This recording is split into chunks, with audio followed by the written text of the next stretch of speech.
everyone and welcome back to my channel. If you are new here, my name is Ciara. I'm a third year PhD student based in Dublin, Ireland, and today's video is going to be all about how I plan my month as a PhD student. Basically just how I get organised for the month ahead. A lot of what I'm going to be talking about this month is more based on my personal life and getting all of that organised rather than specifically focusing on PhD projects. The main reason is because in my monthly reflection I realised that I have been definitely just deprioritising health, well-being, fun, all of the things that we need to basically stay good and happy and able to do our PhDs. Just wanted to mention one thing that you'll see a lot in this video will be my Notion template, which is my PhD in productivity Notion template. There is a version out currently, and if you purchase now you will get the template and this new version when it comes out all at the current price, whereas if you purchase later when it is officially out, the price will be going up. So do use the link down below to get your hands on it now if you think this is something that you want your hands on. It'll be coming very, very soon. I know it's been taking a little while, but I do want to just make sure that I have everything sort of good and organised. The first step of this is to do a monthly reflection and set some goals for the month ahead. I did a whole video on this just the other day where I did a step-by-step process of actually going through each of the different areas of my life, rating them on a scale of 1 to 10 and talking about what goals I wanted to do and what actions I had associated with those. So that for me is the first step of this, is to really just establish what will be your focus areas for the month. So my focus areas this month are definitely health, well-being, fun, social stuff. Obviously I have PhD stuff and I have other stuff on as well, but I'm focusing on trying to feel mentally and physically a lot better. So I'm going through all of the tasks that I sort of set myself, the real actions. So some of the actions that I've set for myself are things that are going to be needing to be done on a weekly basis. And so for those, I'm just going to leave those for the moment and look at those when I'm doing my weekly planning, which will be a separate video because I think planning for the month and planning for the week are a bit different. So do stay tuned for that video. It should be up tomorrow. Be sure to subscribe. If it's up already, I'll have it linked down below. But basically, I just want to pick out the ones here that are either once-off actions or just monthly actions. Make a mental health tracker in Notion. So that's a task I need to add to my task list. I have research and develop a filming space. That's a task I need to add to my task list. One thing that I do have there is meal planning and prepping. I've actually done the meal planning part, so now I just need to do the meal prep, which again will be a weekly task. There's not really any action I have to do except for go and get the stuff. Doing admin 1 hour a day. Set up a process with admin role takeover. So that is a task. I need to add that to my task list. Notion template for finances and budgeting. That is a task I need to add to my task list. Plan socially for the month. So that's a once-off thing I need to do this month and then again every month. So that's something that I need to take into account for this monthly planning. For me and Jack, we have to discuss, make a list of roles and responsibilities, decide to meal together, open joint bank account. All of those are individual things. They might happen on a regular basis, some of them, and some of them are individual, but they all need to go into my task list. If you are at the point right now where you don't have such a task list and you're thinking, where do I get started with this? This is something that I do on a weekly basis. As part of my weekly reset, I will do a mind sweep where I basically just get all of the tasks that are on my mind off my mind and I just get them all into one concise place. So this is a really, really good thing to do. It's really, really important to make sure that all of the stuff that's living in your head is tracked somewhere that you are going to check regularly so that you don't have these things constantly popping into your mind. This is something I've definitely been struggling with, just not being able to enjoy being out and about somewhere because something comes into your mind. And it's something that I found tracking all of my tasks in this way, this has really, really helped. Obviously, because I run a business, I also tend to have a lot more tasks, but in general, it's just really important to keep track of all these. So for example, I have a total of over 100 tasks on this list. Now some of these don't need to be done right now necessarily, and some of them do. It's just good to have all of these somewhere that I know I'm going to be keeping track of regularly. The author of the book Getting Things Done, David Allen, has a podcast called Getting Things Done. The company does, at least. And one of their episodes is David Allen talking you through one of these mind sweeps. And it's just really helpful for starting to get all of those tasks out. So I have a link to the Spotify podcast episode in the mind sweep and in the task list sort of part of Notion.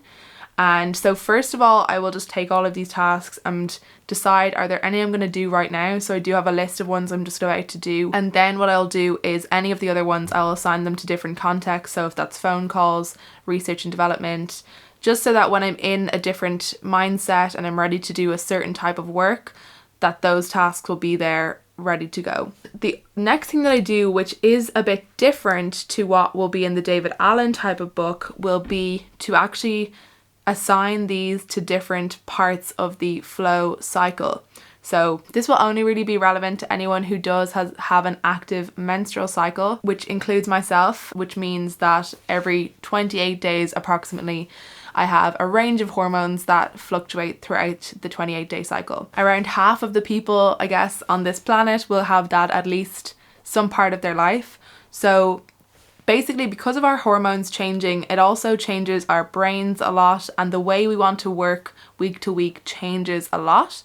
So what I like to do is I will also assign these tasks to different stages of the flow cycle.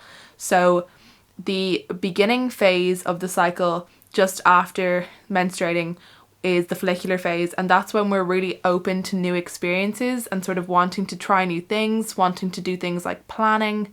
So any tasks that are related to that, I will pop into the follicular phase tag. When we are in the ovulatory phase, when we're ovulating, we tend to want to be a lot more social. So if I have any social things coming up, I'll try and organize those to be in that time of the month. And I'll also try and organize any big talks if I can, any sort of important conversations that I need to have as tasks. I will try and pop those into the ovulatory phase. For more like administrative work, that's best done in the luteal phase, which is in between ovulation and menstruation, where your brain literally is just like, let's do it, let's get this thing done. And it's a hard thing to explain because 99.9% of the time I will rather do anything in the world but admin work. Whereas there can be times during this phase specifically where I just want to do all of the admin and just get it all done. Not necessarily really sending emails and stuff, but just getting things off my task list. It's the best time for me to just crank it all out, sort out all of our financial stuff, do all of that stuff that I don't want to do, make all of the appointments I'm really bad at making. And so usually I'll try and schedule a life admin day somewhere in that time, because I know that that'll be a good time to just get through any important stuff for myself, like appointments and stuff like that I've been avoiding. And then lastly, the menstrual part of the cycle is the best time to do any sort of reflective work, reviews for the month. So I have, like, for example, our end of year retrospective for the company that I run. That will be a perfect time to do that. And same way, like any reviews for my PhD, like an end of year review, all of that stuff is best to be done during that time. And then there'll be certain tasks that just don't have a specific phase associated. So for example, I need to do some like moving of furniture, and probably that's better in like the luteal phase. Like any sort of home organization I find is generally good in the luteal phase, but I also can do that whenever, you know what I mean? You can see that this is how my Notion template for the Getting Things Done is looking. I have in here the Getting Things Done resources, so I do have a video totally based on this, and I also have the Mind Sweep episode of the podcast there that you can actually just play within here, which is really helpful. Ooh, loud. Okay, great. So you can see I have like these tasks just generally, and these are all with different contexts. So I have this do list, which is just the stuff that I want to get done today, like immediately. These are all like two-minute tasks or bigger tasks that I actually do just have to do today. And then I have a list of just different contexts for different things. And so if I want to organize these basically by menstrual cycle, basically I have flow phase here, and I can also add a date in here if I want to add them to the calendar that I mentioned before, if they do have a specific date associated. But most of the time, they won't, so I'll leave them like that. So when I want to organize them like this, I will do a subgroup, and I will subgroup them by flow phase, and just make sure to organize these around in order. And essentially then we will end up with these tasks broken down into the different settings. So here, for example, follicular phase will be the next one coming up for me. I'll have all of these things that I can do for research and development, because that'll be one of the things that my brain really wants to do in this next section. Whereas I have a lot of more, I suppose, conversation-based things down in the time for the ovulatory phase, and a lot more admin stuff down for the luteal phase, and less in the menstrual phase, typically just because it's sort of a time for more reflection and stuff. So I have the BANTS, which is our theatre school retrospective, but not much. The next thing that I do then is I will look at any important deadlines that I have this month. So only any of these tasks basically that have a deadline, I will go ahead and put these onto a calendar. So I don't really love the calendar in Notion. It's like one of the things I just don't love. So basically, because I don't really like the calendar in Notion, that means it's kind of tricky to keep track of things that are happening in the future. So what I like to do is I have a page in Notion called the Year at a Glance, and this is taken from bullet journaling, because there's parts of bullet journaling that I really, really enjoy and really prefer. And the yearly overview where we have our key dates is much preferred for me than having the like a normal calendar, a normal digital calendar. So I only really concern myself with what's going on this month and if there's maybe anything important for next month. So this month I need to meet my research panel. I have my birthday, I have Christmas. And what I don't have in that, just because it is a bit separate, is my current PhD project that I'm working on, and like thinking about next month's deadlines of a few conferences as well. So those are things that I need to think about when doing the plan for this month. So whenever I have things that come up in the future, for example, if I make an appointment for next month, I will just put that into the future log rather than putting it into the next month on Notion, just because I don't feel like I use that calendar well. And I'll also put it into my Google Calendar on my phone, and I'll try to just keep those updated. What I don't like to do is to have all of my tasks on a calendar in Notion. I much prefer on like a weekly basis to do a time blocked schedule each week, and have that be my main place that I look for what am I supposed to be doing right now. If I'm really struggling to keep up with that, I will use a Google Calendar. But typically I've found that this is okay. It's just if I'm really, really not in a good place with planning, which has only happened a couple of months ago, and that's why I'm just totally revamping the whole Notion thing, because I just was not doing planning properly, and I found I was forgetting about everything, so I really had to put everything into a Google Calendar. Whereas now I'm sort of back on track and I'm preferring using this schedule now. The next thing that I do is I just update my key dates for this month. So each month I will keep on my home a sort of database of all of the important dates this month. If I have booked in something with a friend, if I have booked in an appointment, I basically just have a list of all of those, and it's possible to look at those on the calendar view. I don't really do that a huge amount just because I don't really like Notion's calendar view too much. So I tend to just look at them as a database, and each week I will then reflect on that database to make sure that I've incorporated that into my weekly schedule, and if there's anything coming up later in the month, to make sure that I've put enough time into my weekly calendar to basically get that done. So that's what I'm doing right now, and what I'm mainly going to do now is just to go and do all of my social planning, so make plans with friends and try and just get those into the calendar early, because I know that later on in the month when I'm feeling a different way, I won't want to make those plans. Basically, it's important to take any of the tasks that you have on your task list. The last thing that I want to do is to just set some intentions for each week.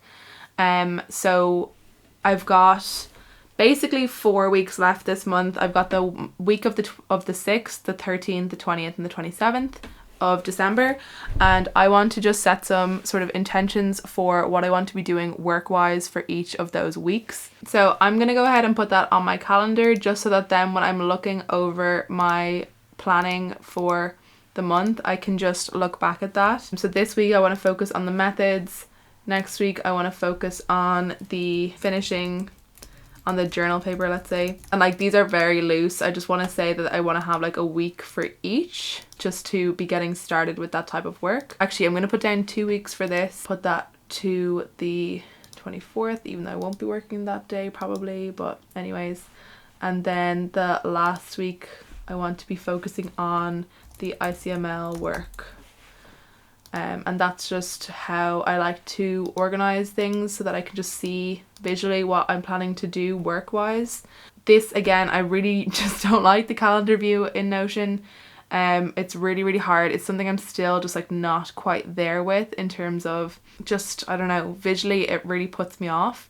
But that I think is the best way to keep track of these things for me. And pretty much that is it for my monthly planning. It's something that is going to develop, I think, month to month for everybody the more you do this type of thing. So a quick recap, I do my monthly reflection and goal setting. I'll take some actions based on those goals and basically take a list of tasks that I have associated with those goals and just other tasks that I have to do as well. So I'll try and just get all of the tasks that I need to do out and try and think of which ones do I need to really be doing right now versus which ones can wait maybe until next month. I don't assign dates to things unless they actually have an associated date. So I have a lot of tasks that I want to do this month, but they don't have a specific date, and I would like to come back at the end of the month and find that these tasks are done. So I will be doing sort of a weekly reflection at the end of this month and some planning to go around with this to see, did I get through these tasks like I had wanted to, or are some of them still on the needing to be done side of things. And what I do then is I will just put anything that does have an associated date into my calendar and plan out the weeks in terms of what work I should be doing for my PhD. I also just take each of the tasks and decide which part of my menstrual cycle it would be best to do those tasks in. Basically, that means that when I'm planning each week, which again you'll be seeing very soon in another video, I can look at what tasks I have assigned to those weeks and try and put some of them into my calendar for the forward week ahead. That is it for this video. Thank you so much for watching. I hope this was helpful and I would love to hear some of your tips for planning the month in the comments down below. Thanks again for watching. Thanks to all of my wonderful members, and I will see you all in the next video.